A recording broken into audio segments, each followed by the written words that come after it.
everyone, especially to our grade 10 students out there. I am teacher Julius M. Raquel from Villa Conception High School, Rogos Extension, SDO, Cauayan City. And I will be your science teacher for today with the lesson, Plate Tectonics. We all know that our country is blessed with so many land features such as mountains and volcanoes. But sometimes, these cause geologic events such as earthquakes. Mountains, volcanoes, and earthquakes are seemingly very different geological events, yet they are actually closely related. They are both result from movements of the Earth's crust. Over time, these tectonic plates move, interact with each other, and are responsible for the formation of ocean basins, mountain ranges, islands, volcanoes, and earthquakes. Have you ever wondered why our country is endowed with this kind of geologic features?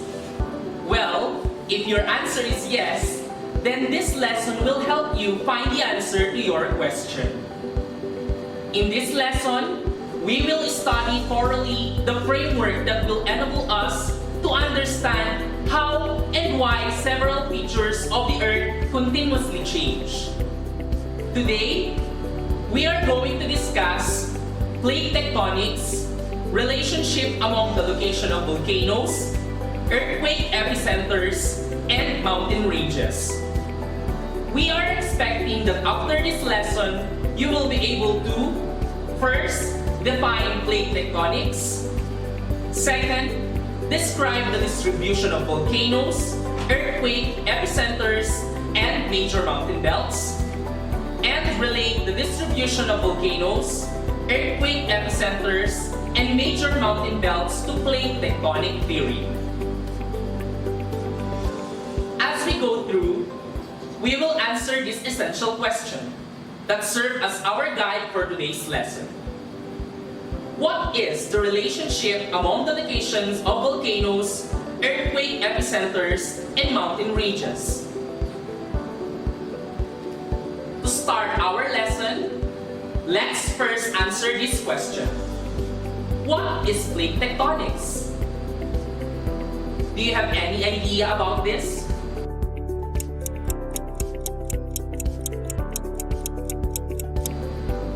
Plate tectonics is an overlying theory presently used by most Earth scientists to describe motion within the outermost layer of the solid Earth, also known as the lithosphere. This theory implies that the lithosphere has plates which are varying in size and constantly moving at varying speed. So basically, plate tectonics refers to the movement of the lithospheric plates of the Earth, wherein these plates pull apart, slide by each other, and collide. For us to know more about this, let's go back to the history of plate tectonics. The theory of plate tectonics is relatively new. In the early 1900s, Alfred Wegener first developed a theory of continental drift, in which he said that the 7 continents we have now in present came from a single supercontinent named Pangaea, which is based on the collection of evidence that showed striking similarities in rocks and fossils found on the continents separated by vast distances, just like the continents of Africa and South America. Sometimes later, Arthur Holmes proposed a mechanism to explain how the continents could have moved across the Earth's surface. He proposed that the circular convection currents of molten material deep within Earth, specifically the astherosphere, could provide ample force to divide and move the continents. By the late 1960s, evidence of seafloor spreading helped to support the now well-accepted theory of plate tectonics. The theory of plate tectonics is what brings together continental drift and seafloor spreading. Since we are dealing with plate tectonics, which explains the movement of the lithospheric plates of the Earth, let us take a look at what is the composition of the lithosphere. Earth's lithosphere consists of two layers, the crust and the upper part of the mantle. And lies beneath the lithosphere is the asthenosphere, which is more likely to behave elastically. The crust is made of a variety of solid rocks like sedimentary, metamorphic, and igneous. The crust is thickest in a part where a relative young mountain is present, and thinnest along the ocean floor. Plates are made of lithosphere topped with oceanic and/or continental crust. The plates are moved around on Earth's surface by seafloor spreading. Convection in the mantle drives seafloor spreading. The movement of these plates is the reason why there are different geologic features like volcanoes occurring in the boundaries of these plates. Before we study more about plate tectonics, let us discuss first one of the consequences of moving crustal plates, which is crucial in studying plate tectonics. It is the earthquake. You have learned in your grade 8 science that an earthquake releases three types of seismic waves. We have the primary or P waves, the secondary or S waves, and the long surface waves or L waves. The first two travel into the Earth's interior, while the last one on the surface. These waves travel at different velocities, thus do not arrive at the seismic recording station at the same time. The farther the recording instrument is from the focus, the greater the difference in arrival times of the first P wave compared to the first S wave. Now, how can we locate an earthquake's epicenter? A technique called triangulation is employed to find an earthquake's epicenter. First, the distance of each seismograph from the epicenter is determined by the arrivals of P waves and S waves. After the distances have been recorded, circles are drawn from the seismographs, each with a radius of the distance from the epicenter. All three of the drawn circles should intersect at a certain point, which is the epicenter of the earthquake. This is an illustration that represents seismographs in Manila, Sorsogon, and Bongabong are used to find an earthquake epicenter. For us to further understand our lesson, let's have an activity entitled Let's Mark the Boundaries. The aim of this activity is to describe and relate the distribution of volcanoes, earthquake, epicenters, and major mountain belts to plate tectonic theory, and also determine the scientific basis for dividing the lithospheric plates. The following are the materials in performing the activity. First, we have Figure 3, Map of Earthquake Distribution. Second, Figure 4, Map of Active Volcanoes of the World.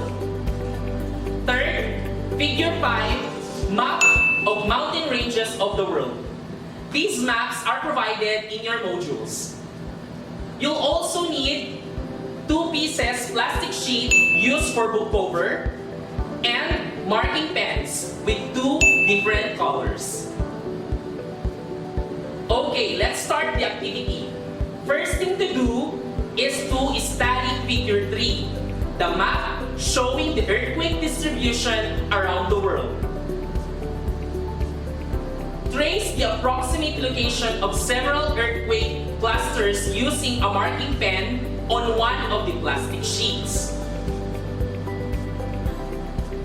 In the illustration, this is the map that shows earthquakes distribution around the world.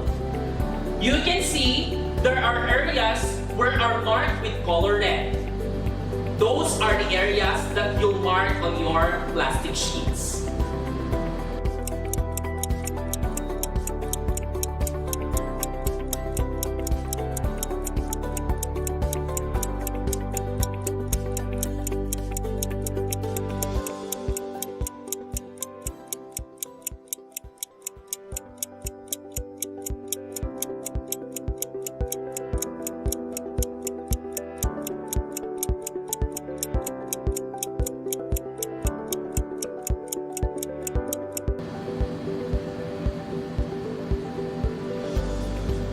Now that you are done marking it, let's answer the following questions.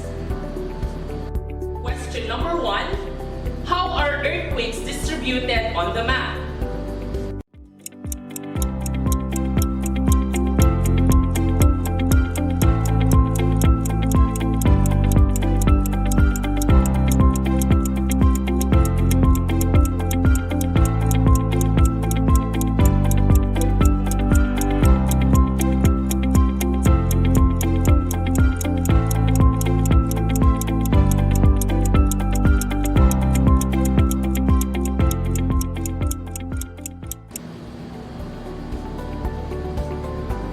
The world's earthquakes are not randomly distributed over the Earth's surface, and they tend to be concentrated in narrow zones. For question number 2, where are they located?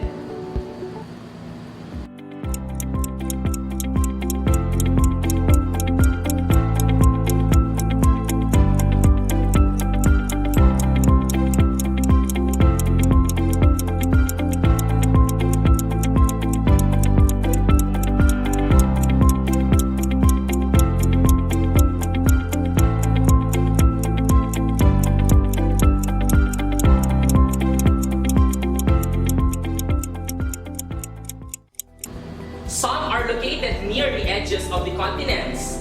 Some are in mid-continents, while others are in oceans. But not all edges of continents, mid-continents, or oceans can be places where earthquake might occur. For question number 3, where are there no earthquakes?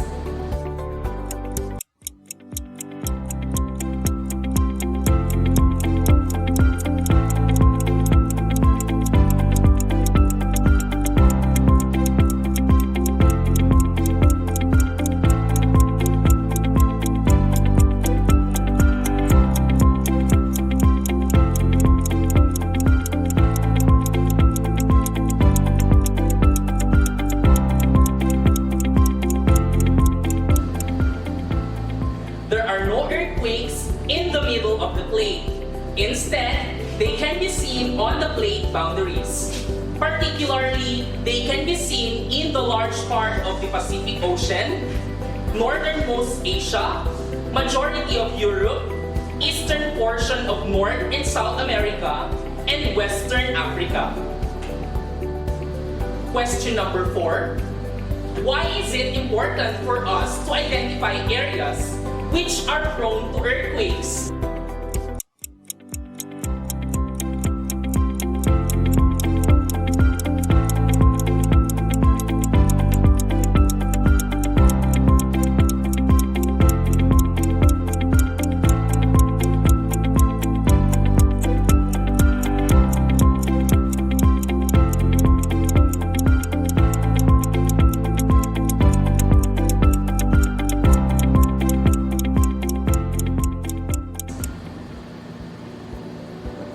It is important to identify areas which are prone to earthquakes so that necessary precautions could be done if ever you're living in one of those places. Now, let's proceed to the second procedure, which is to study Figure 4, the map of active volcanoes. This is the map that shows the volcano distribution of the world. Look for the areas where a lot of volcanoes are situated.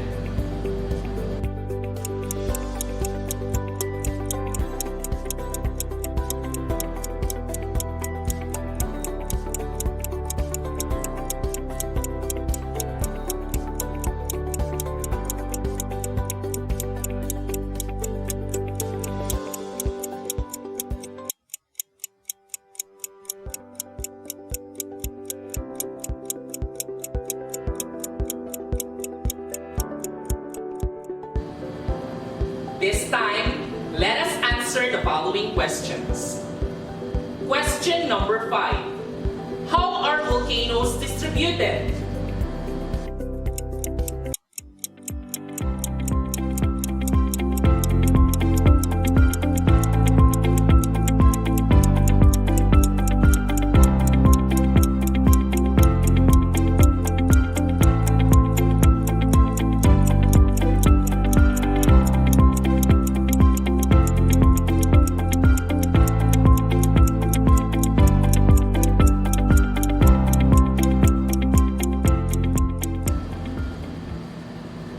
Volcanoes are not randomly distributed. Majority of them are found along the edges of some continents. Question number 6. Where are they located?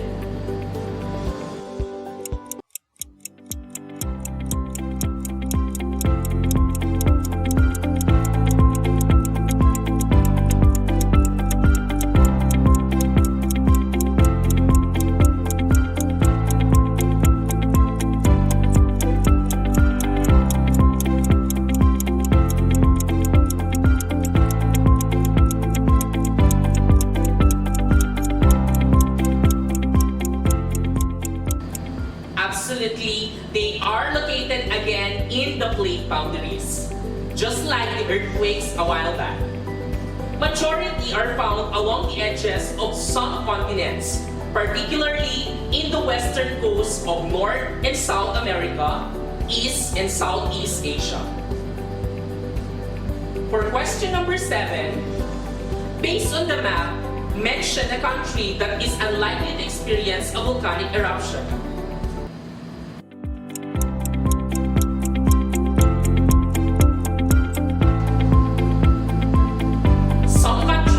Russia, and some part of Canada. Let's now proceed to the next step. On the second plastic sheet that you have, sketch the approximate locations of several volcanoes using a marking pen. Now take your time to mark the areas where several volcanoes are situated.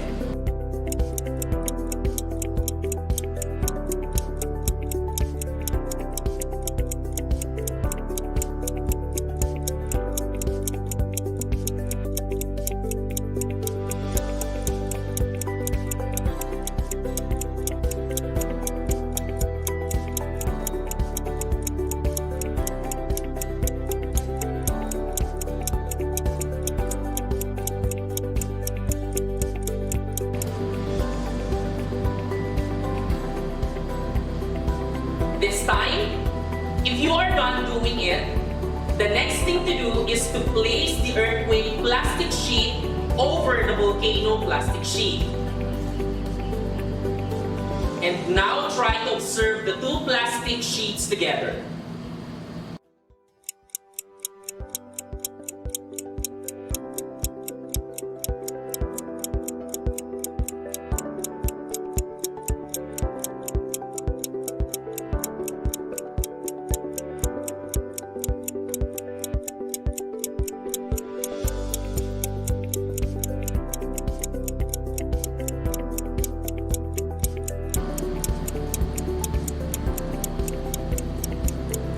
If you are done observing, let's now answer this question, which is question number 8. Compare the location of majority of earthquake epicenter with the location of volcanoes around the world.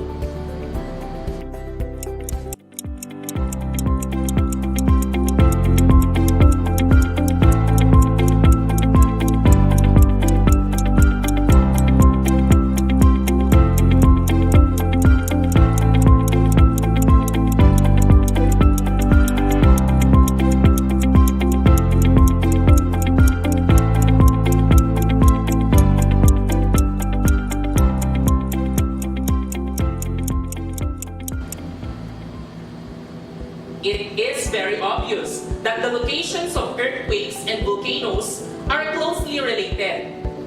Earthquake and volcanoes are both situated at the same locations. And now, for the next procedure, study figure number 5, the map that shows the world's distribution of mountain ranges. Take time to study your map. As you can see, there are orange portions in the map that indicate mountain ranges of the world.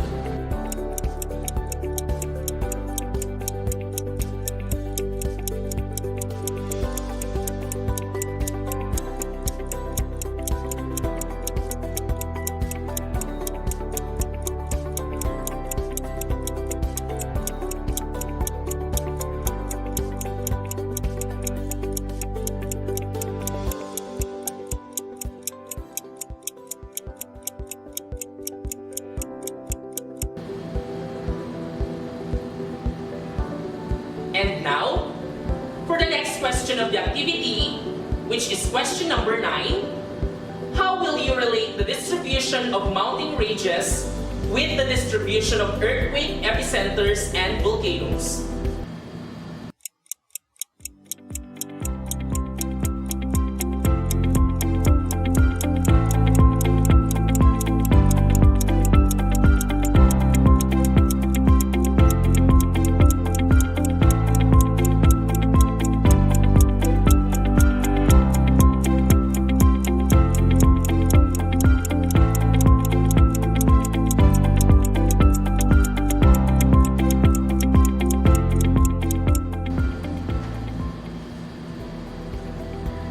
These three geologic features are related with each other, since they are situated at the same areas in the world, which is on the plate boundaries.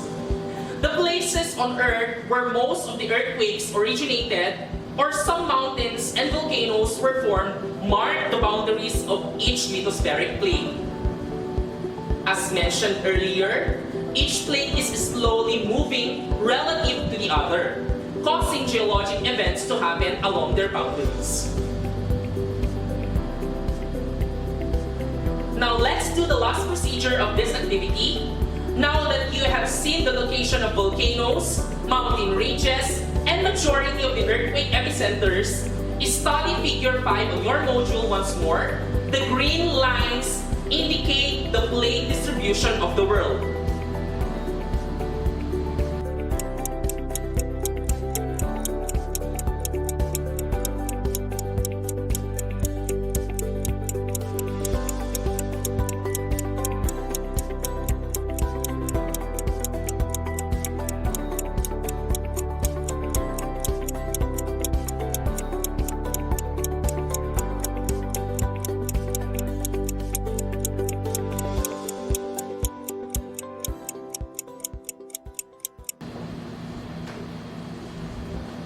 And now for the last question, which is question number 10. What do you think is the basis of scientists in dividing Earth's lithosphere into several plates?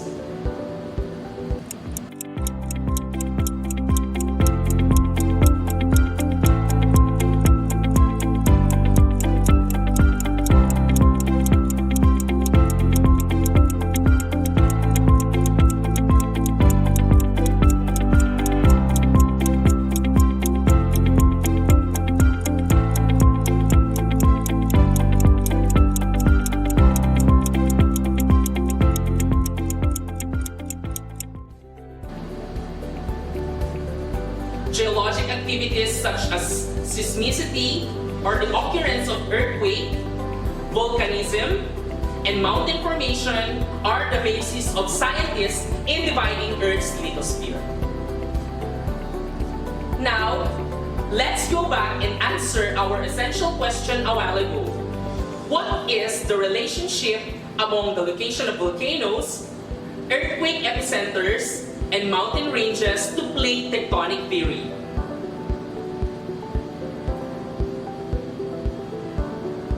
The places on Earth where most of the earthquakes originated, or some mountains and volcanoes were formed, mark the boundaries of each lithospheric plate. And as mentioned earlier, each plate is slowly moving relative to each other, causing these geologic events to happen along their boundaries. That's why plate tectonic theory is the reason why these geologic events and features happening on the Earth's surface. That ends our lesson for today. I hope you understand all what we have tackled this day. This has been Teacher Julius saying thank you for listening, keep safe, and God bless.